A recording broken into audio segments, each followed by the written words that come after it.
I need about 23 votes. Pastor Lou. I need about 23 votes. Pastor Lou. I need about 23 votes. Pastor Lou. I need about 23 votes. I need about 23 votes. Pastor Lou. I need about 23 votes.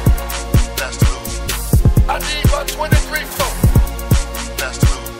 I need about 23 votes. You ain't gotta say nothing, just think it's about.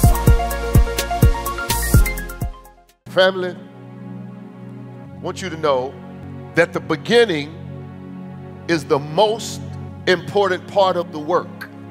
Things don't end wrong.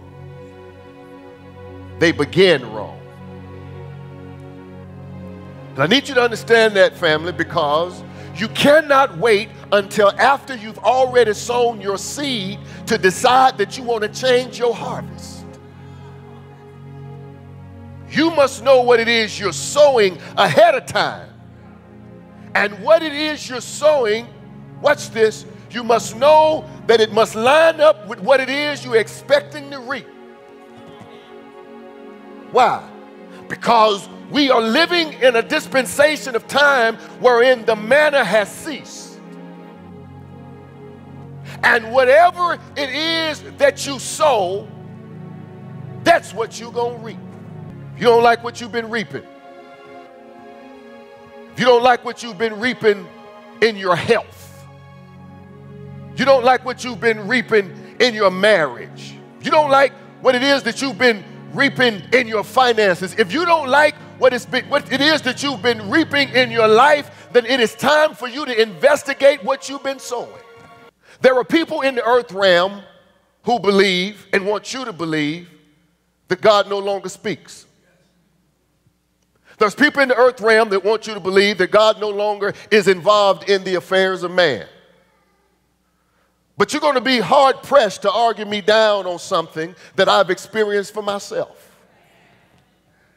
When I have gone through it myself, it's going to be difficult for you to convince me that God is no longer doing it. We need a word from God. Just as your body will grow weak if you don't have food or have bread, your spirit man will grow weak if you don't have a word. Just like you got to eat more than once in a week for your body's sake, you need a word more than on Sunday for your spirit's sake. Just like, come here, just like if you're hungry enough in your body, you don't care who's cooking. And if you're hungry enough in your spirit, you don't care who's preaching. It don't have to be your favorite preacher. You just need a word for your spirit. Death and life is in the power of your tongue. I want you to say it. Say, death and life is in the power of my tongue. If you were to conduct an autopsy over the things in your life that have died prematurely, I am confident that you would find the weapon of your words somewhere at the crime scene. Because there is something that didn't have to die, but your words killed it. There is something that didn't have to stop, but your words stopped it. There is something that could have lived if your words would have spoken life to it. I know you don't like me this morning, but I need you to understand that you got to stop blaming the death of things on people. Start looking at the seed that you sow. If it don't line up with God's word, it ain't coming out of my mouth. You got to start seeing those things and declaring those things that be not if though they were. You have to speak life into it. You have to say, let the weak say that I am strong. You have to say that I'm above and not beneath. You have to say that I'm a lender and not a borrower. I know you may not have any money in your pocket, but don't receive that with your own words. You got to declare a thing.